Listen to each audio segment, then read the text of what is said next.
to be honest, like I feel like I'm there already, and let me explain why. Because like I said, what is success, right? Mhm. Success for me, as an older person now, an adult, I've learned that I don't allow society to determine what success looks like.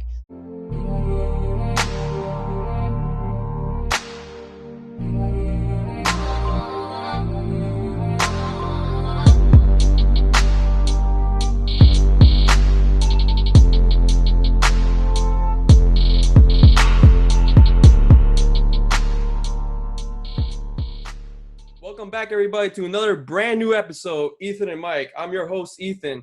But today, it's just not a regular episode. No, because we got a huge step today. So introducing our guest today, she's from the city of brotherly love. We got Ladi Miz on the pod. How we doing, lady?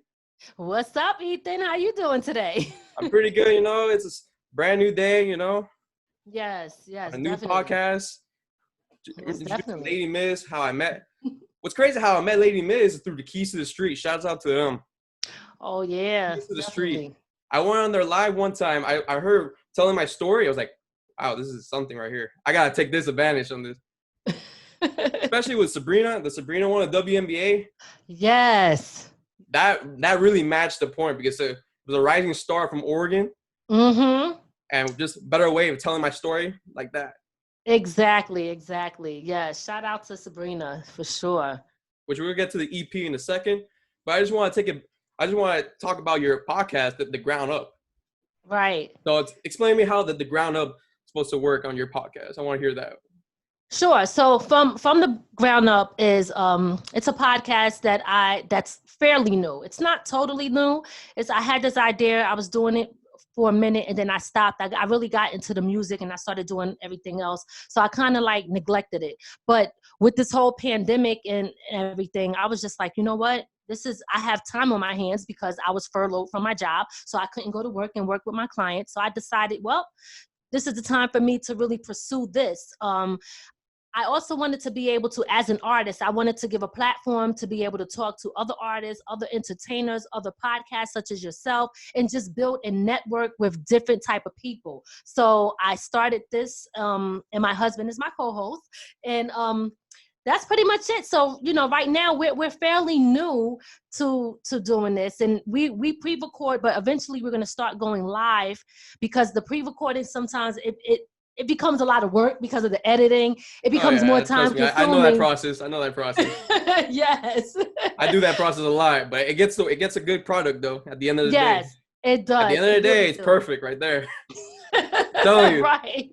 Yeah, but all it's the just keys, at the time. You notice right there? Boom. Right. Good episode. I'm telling you. Yes, that is true. Very true. It's just that for us, I have a lot of other things going on and my husband too. So it's just like, you know what? We're going to have to just do it live. Maybe some shows will be pre-recorded, but because we don't have time for the editing, we're going to just start going live. So I think we got 2 more episodes of pre-recorded, and then after that, everything will be just live. Be right live on Facebook. I already know it. Yeah. You already know. Until Facebook shut us down. Yeah, I've been on live a couple of times on Facebook from this guy named Dennis Holmes, man. I've been on Facebook Live twice before, so it's like live right there. Oh, they always love me. They love me or hate me, so I get mixtures. Yeah. But, that's just who I am as a person. Definitely. But I just want to get to the music side of you, how it all started from the age of 11. I want to take it all back now. So how did it first start for you? I want to hear this one. Well, I was 11 years old. I had just moved from Philadelphia to Rockland County, and I was on punishment. I was kind of going through a lot at that age because I was basically taken away from everything that I'd known. And not to get too deep into that, but at that moment, I was kind of acting out, so I got in trouble. And when I got in trouble, I was on punishment. I was on punishment in my room, listening to music, listening to Dougie Fresh and Slick Rick. So music became my escape. It was a way for me to escape my reality of what was going on in my life. And I just started writing from there. Like I was writing the other artists' words down, and I was trying to say it along with them. And then all of a sudden I was like, wait, I could say this and I could say that. And then next thing you know, I just started writing my own music. So that's how it initially started. And I've been doing that on and off for several years now.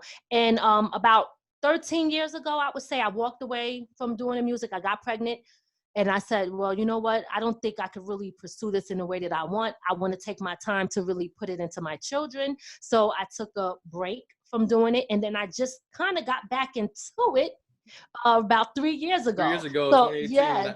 yeah, yeah. So Album, I have 3 albums out: Freedom of Expression, Elegant Gangster, and now Different Personalities. So each year, right, I did a different album. Now, just so you know, because I have so many other things that I want to do, and what you do really inspires me, because it really ties into the fact that I'm like, oh wait, I love doing this, but I don't really think that I can totally be the artist all the time. So I really want to create music for sync licensing purposes, for video games, for TV shows, for movies and things like that. Yeah, you mentioned that on our conversation beforehand. Which I like to talk about that too, because I know I've used your Telling My Stories song from your EP, and then I'm Still Here. It's like an inspirational for everybody. And you always have like an educational side to it every time with your music, with your EP, on this upcoming EP. Well, actually it already passed, but from your birthday, July 11th. Right. It's a great day to put it out there on your birthday. That's always a good one. It's a gift. That's always a gift. But I want to just explain about like telling my story, I'm Still Here.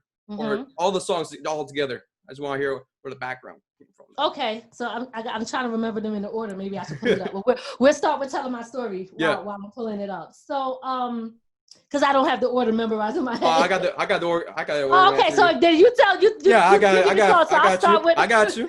Okay, so Telling My Story. I wanted something, because I consider myself like a boom bap rapper, right? So I grew up 80s, 90s era. So I have that style of music. Yeah, right? It sounds like 90s music right there. Yes. And I love that. A lot of times people say, oh, well, you got to sound. I don't want to sound like everybody else. And it's cool if they sound like that. That's just another era and another wave of music. But I have to stay true to who I am. So Telling My Story, the reason I wrote that, and it's funny because the name, you would think that I will be giving like my story.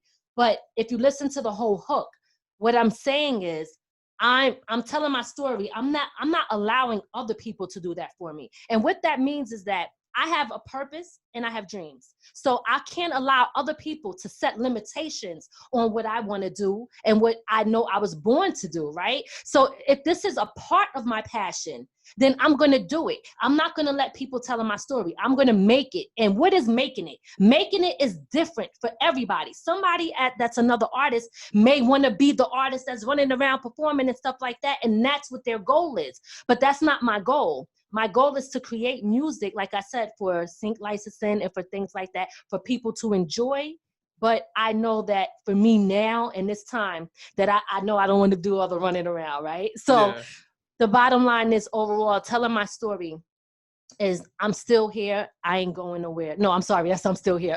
It's me saying like, look, I'm not allowing no one to put those limitations on me, to tell me I can't do it, to tell me it's too late. It's never too late to follow your passion. It's never too late to follow your dreams. So that's what I'm telling my story. I'm not allowing anyone else to tell it for me.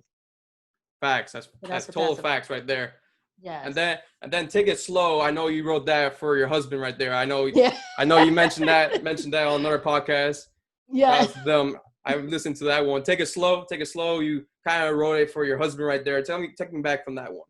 Yeah, so Take It Slow, again, definitely for my husband. And I wanted to, of course, it's talking about, if you look, it's like keep it on the down low, right? But we're not on the down, we're married, right?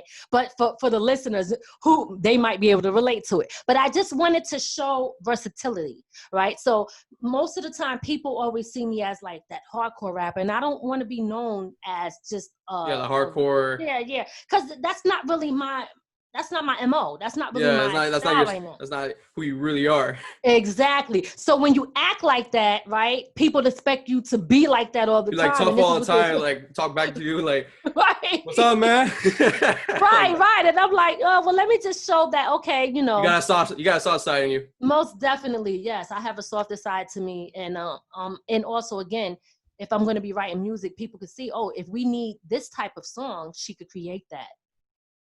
Yeah, that I can agree there too, because like when I listen to that song, it makes a vibe type of feel, like if you're with your loved one or something like that, just to just to relax, you know. Not Yes. like some other songs, like I'm Still Here, for example, which we'll get to that. Okay. It's like right into the mood. But we'll get to that one. But different personalities. Mhm. Now, different personalities is pretty much, I'm gonna say, like from your persona. Mm-hmm. I just want to see how'd you make that song right there. Different personalities right there. Yes. Different Personalities was actually one of the songs that I made before I said I put my dreams on hold 13 years ago. As I was going through my old music and I was working on this EP, I totally forgot about the song. I was like, oh my God, I forgot I wrote this song. And I wanted my album to be called Different Personalities. And what do you know? I find the old song that I made called Different Personalities. It fit just right. It fit perfect. Yes, it did. And I named my album that. But that song it's pretty much about my different personalities. We all have another side to us, right? So then there's, you know how they say you got the good and the bad on your shoulder, right? Yeah. So then, you know, this one is telling me, you know, to do certain things. And then there's the other one that's like, no, F that, you know what I mean? So it's like, okay, there's different parts to me, right? But at the end of the day, all of them is still a part of who I am. So in order for someone to understand and love me, yeah, you might see me as this one day, you might see me as that another day, you might see me as something totally different from them. But that doesn't mean that I'm not true to who I am. It's just how I might be responding to certain situations based off of what's happening. But every last one of those personalities still represent me and who I am. So that's what that song is about. It's just me talking about, you know, am I an average person? Am I a rap star? Either I'm a fail in this game or I'm going to get far. Is my time now or did it pass me by? You know what I mean? So I got all these thoughts. It just shows a different personality that goes into your head. Yes, like, am I in my prime? Am I not in my prime? Am I here or this? Right. Exactly. That's how I really felt with that song too, because I was like, either you're here or here, but it's just from your persona and your mind. So, you know. That's how I really feel, which I think you're still on the top of the game, because I feel like one day you'll really go get up there. I just really feel that. From this latest EP, it was a success. I could say that. Yes, thank you. Yeah, a lot of people, you know, and it's funny because this is, I would say, one of my favorite ones because I saved a lot of money, so I learned a lot along the way. And I mean, if I'm comparing to my other two albums, but yeah, and I had fun doing it and I enjoyed it, so it was less stressful. Oh yeah, it's always fun when it's cool, straight up, not like pressure on, you know. Yeah, that's how I really feel. And then this next song, mental slavery, which just comes back to the educational part that you always bring back to your songs. Just tell us how you made that song, Mental Slavery. Yes, Mental Slavery, which has my son and my daughter on the hook, and Cash on Abel from ATL, he's on there. He's another independent artist. But Mental Slavery I speak about a lot of these things right now. Like every album that I have, I always speak about something, in history, as far as things with the country or things that happen to Black people, etc. So I like to bring those type of things up front to say, okay, you know what? Yeah, I could talk about all of this street stuff, but let's now go into the educational part of things. Maybe I could say something that people did not know, or because a lot of times it was a lot of things that I didn't know. You know, it takes times and years and research for you to really understand like the history of things. So I love to put that in my put it in my music. I love to educate in some type of way in my music. So that's where mental slavery comes from. I feel like to sum it up, right now, a lot of people are in that stage. So you got slavery, which was a physical form at one point, and now I see it as a mental form. So that's what I'm talking about. Yeah, especially around like this time. Like I know it's not too much of this, but back a few months ago, it was a huge moment in that time where the police brutality in Minnesota was dreadful. And I've talked about that in my podcast. It was dreadful. When I saw that, it was like, what this society has come to, you know? Yeah, it's really bad, and it's a shame that we got to go through something like this now. Of course, these things always been happening, but when you look at the whole universe now, the whole history behind it. Yes, and everybody. But I think, you know what, I do believe there is one good thing that's coming out of this. A lot of people are coming together and fighting against what's wrong and what's bad and what's evil. So for me, right, it's hard because I have friends that are also police officers, right? I have Yeah. friends on both sides. I have people that are cops, that are, you know, COs and things like that. So you got to understand everything. But it's about, at the end of the day, are you doing what's right or wrong for the people? Because yes, I believe that Black people are targeted way more, but there's also other people, other white, Hispanics, all types of people that's getting beat down and harmed by police. So what is that doing? It's making everybody come together and fight against what's wrong. So yeah. Yeah, I agree with that there 100%. You know, I have like both sides. Yes. I have my friends are here, and then you got cops here. My grandfather was a cop. I know that. I know that as for a fact. So like I know how the situation for both sides, you know. But like you said, everybody has to come together with that, and we know what's wrong in the situation, especially from that knee to the neck. Yes. And I think that was like the most focal point that everyone was like, oh my gosh, everybody started noticing. Like I didn't notice it before that. Like it was all over before that. It's just way too and I felt really bad because like that shouldn't be like that. Like police is supposed to like protect your citizenship, you know, citizens, like your property, all that, not beat the hell out of someone that they didn't do nothing, you know. Right. If it's protect and serve, or come in your home without a warrant, just shoot someone right there in plain sight with no reason. Right.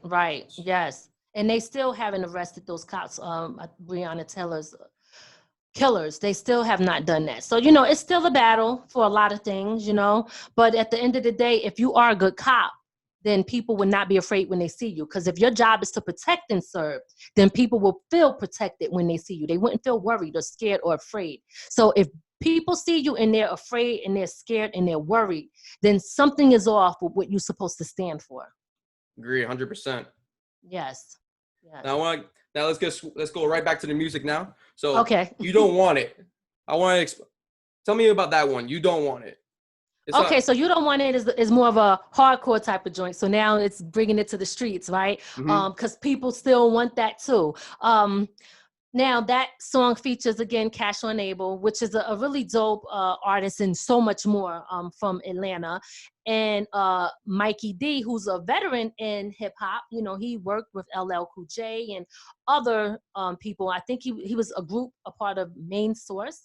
So this is a group back in the day. So yeah, I had them two featured on the song, and I got the beat from Big Jazz Productions, and Big Jazz Productions worked with 50 Cent, Mobb Deep, and a few other artists in the game. So I was excited that he sent me his beat and said, look, I want you to do something on it. And I heard it and I was like, yo, this is hard, but I feel like a guy should be on here too. So I reached out to the other two artists that I named and we put it together, and it's talking shit. You know what I mean? Yeah. It's a little shit talking track, but it balances out the album. So I'm giving them different forms of music. Yeah, that's what I take from You Don't Want It, you know. That's how I really see that one. And now the most anticipation one, I'm Still Here. Everyone's probably been waiting for. I'm Still Here. Yes, I'm Still Here. Big shout out to DJ Russ from Grindhouse Music. He sent me this track while we were quarantining, right? And I was in the house and he was like, yo, Miz, I'm gonna send you this, listen to it. So I really wasn't in the mood to write, but I heard the track and I was like, damn, this is hot. And I'm like, you know what? I'm still here. I'm still doing my thing. You know what I mean? I'm not, again, like I said, I ain't going nowhere. So everybody is home and we're going through this freaking pandemic. We're stressed out. We got all these things going on, but I'm still working. I'm still here. I'm still grinding. I'm still grinding, right? So again, if you think that Lady Miz, you know what I'm saying, is going to be under the table somewhere, it's a wrap. Now you're going to keep seeing me, no matter if it's me as an artist, podcast, business owner, author, you already know you're going to see me somewhere. I'm still here. Yeah, that's what I took from that. I'm Still Here, which it's created a great song and especially a great highlight for one of my sports highlights right there because it relates to it. Yeah, and it's like the beat goes real hard when the beat drops. Yeah. Boom, you feel that vibration. Shout out to E-Man. E-Man is the engineer that mixed it, and I love the way he mixed that track because I could tell he put thought into it. certain drops. Like the producer made it, which was dope, and he did his thing. And now you got the engineer that takes it to another level. So when he listens to what I'm saying and what's going on, he knew when to stop certain things in the beat and bring it back and how to make it drop. And I love when you could tell somebody really put their thought into what they're doing. Yeah, like that's the producers, engineer. Shouts out to them. Yes. 845 production. Also, shouts out to them. Yes. They really appreciate that post that I made them too on IG. Oh, yeah? Yeah, they did. That was appreciated there. It was a great song, I can tell you that. That's why it's your number one song, I feel, as of right now. Thank you. Thank you. As an artist for you. I appreciate you guys using my songs and stuff because, again, you know, that's a blessing for me because I know, okay, someone's listening, someone's watching, and someone likes it. Because when you're an artist, that's what you want. You do things for yourself, of course, what you like and what you feel, but in the hopes that, you know, maybe someone else will like it too. Yeah, that you track other viewers too as well. Exactly. Other listeners. Exactly. That song really felt like I was in a football stadium. Like I was in one of those Hard Rock stadium, and then it's like playing right there. Yeah, someone gets hit real hard like that. Yes, that's what it made me feel like. It gets me hype. Because I used to play football. You give me a hype song. Oh, okay. I will legit jump around. I don't care if I'm home or away. I'll be hype. Oh gosh. And then the last song, Most Men. So I know Most Men. This is how, you know, like for the men's out there that don't treat their women right, or the children there. That was basically what I came back from that song. But I want you to explain how you made that song, Most Men, right there. Most Men, yes. Most Men is also another song that I did back in the day, 13 plus years ago. And I was like, you know what? It's still, you know, I should put this out because it gives a different balance to what's going on. So what Most Men is about is most men, they treat you like they don't take care of their kids. They don't handle their business. You know what I'm saying? So I go into all of that, and then I go into the experience. Different days, same shit. How about the whip? Can't believe he tried to play me on some serious shit. I don't want to curse too much on your thing because I don't know. No, that's good. It's good. Oh, okay. Those always curse there and there, but it's all right. Oh, okay. It happens. It happens. Yes. But yeah, basically that song is just me talking about the bad experience that I've been through dealing in a relationship with someone, and this is how they treated me. So now I'm really appealing to the women that's going through stuff and they just want to let it out, anger. So that's what that's about. I'm letting it out. But if you hear the end, I was like, I told my husband, say something on the end for the fellas. You know what I mean? Just a little talk so that they can feel like, hey, we got to come back. There's always going to be like a comeback song. I feel like when someone listens, like, all right, we got to do a comeback song with this one. Just from that Most Men. Yeah. But I want to ask another question. Do you have any collabs coming in the future for your music? Like, for example, like Allah Preem, for example? Oh, big shout out to Allah Preem.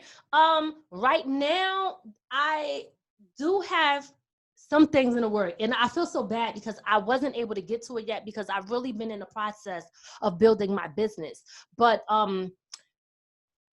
I'm working with a group in a band. They're called Mama They Goes That Band, and they're a group from people. I guess they're from all over, and they're not really rappers. I would say, like I said, band, maybe R&B and more mature. Yeah, the more R&B kind of flow.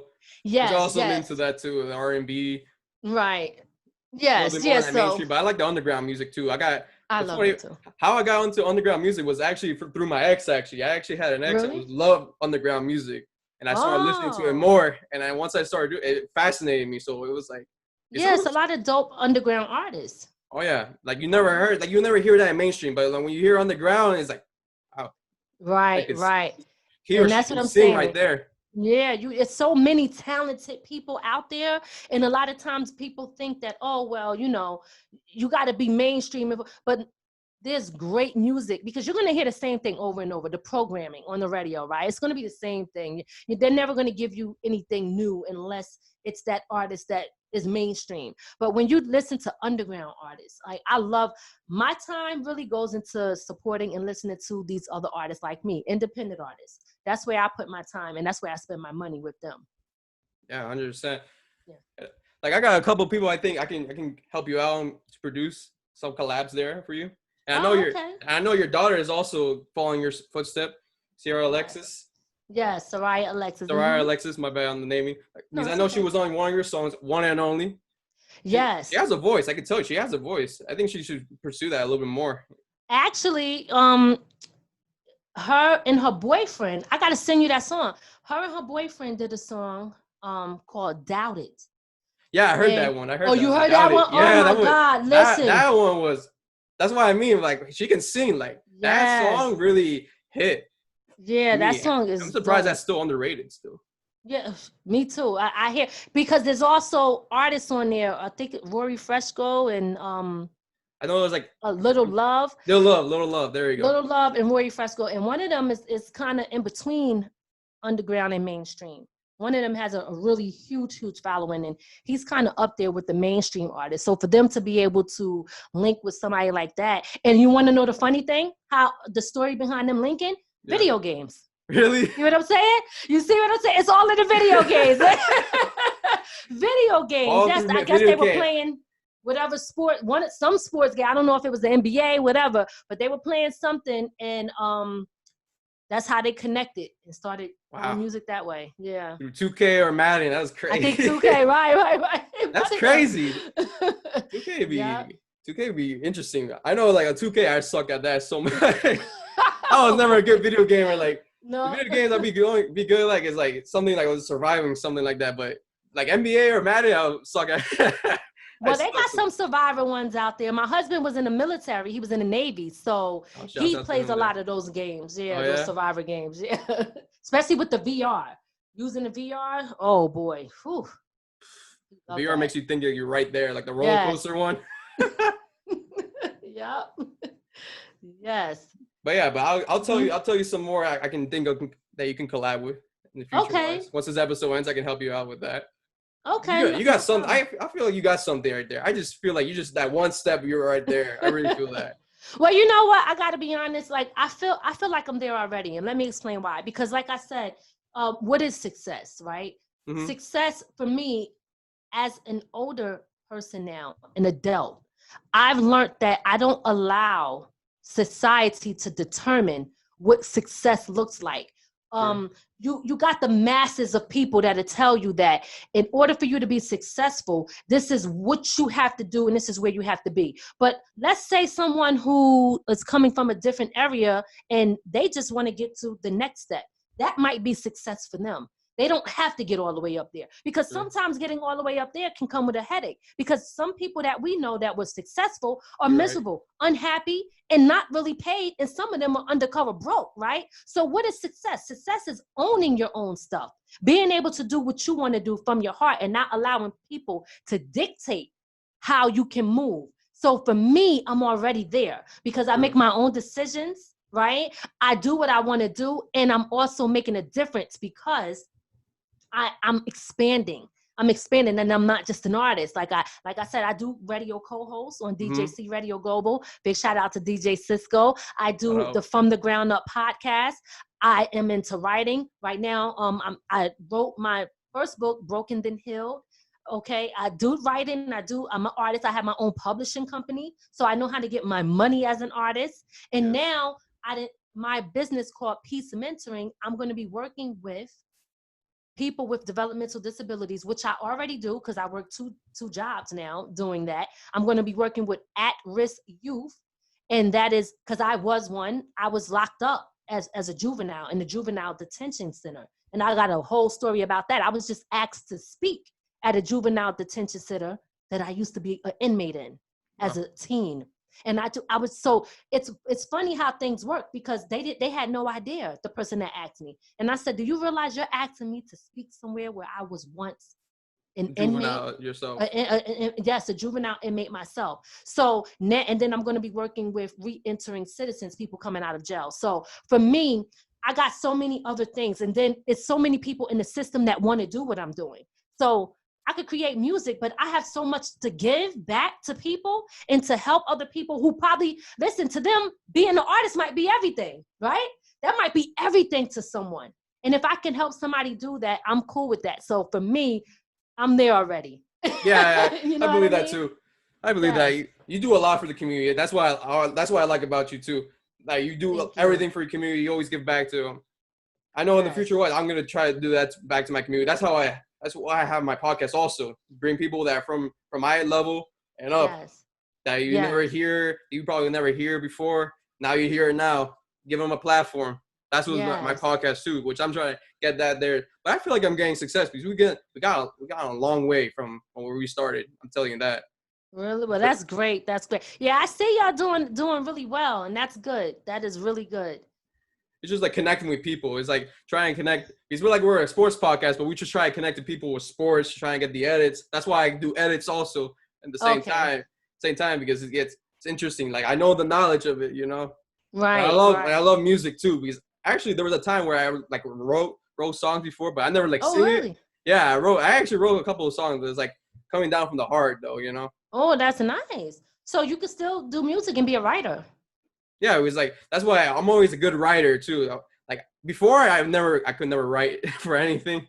Really? But now, like usually like how you get into music, how you get in creative mode. I usually listen to a song or like a beat. For example, like R&B is usually how I start writing stuff, and it's like it gets into the mood. And some people are like, "Wow, this is pretty good, man." Right. I just never sing. I'm a good host, but singing not the greatest point of me. But you never know. Listen, you never know. You can either try to do it and sing it, or you can create music and then you can create it for other artists and be the writer. There's a lot of artists out here that can sing but can't write. And that's where you come in. Oh yeah, 100%. Right? Yes. But just one more last thing. Okay. One more last thing. Your merch from your latest album. I want to talk about your merch. I don't want to leave that behind before we end this. The merch. Tell us about the merch. Yeah, so right now I have where you could get Ladi Miz mash, you could get Ladi Miz t-shirts, sweaters, hoodies, and things like that with my logo on it. I'm about to start doing certain sayings on my shirt along with the logo, but that can be purchased directly from my website. You could go to my website, which is www.ladimiz.com. I spell lady with an I, so that's LADIMIZ.com. And if you go to the merch section, then you could purchase whatever you want. You could get it in different colors. Different colors, and that's it so far. And I'm looking to expand that as well. I just gotta take one step at a time because I'll be trying to do 1,000 things. Yeah, I'll be thinking that too. I'm taking 1,000, but you got to take a step by step. Yes, before you get that other milestone there. Definitely. Yeah, I feel. Yep. But I really appreciate you coming on, Ladi Miz. It was a long wait. Thank you. That I've been waiting for a long time. I really appreciate this interview. I appreciate you having me on. Thank you so much. And thank you for your support. And thank you for sharing my music with your listeners as well. Thank you guys for listening to Ethan and Mike. You can follow us on Instagram, Twitter, TikTok, and all major podcasts and on YouTube. So thank you guys for listening, and we'll see you on episode 36. Take care.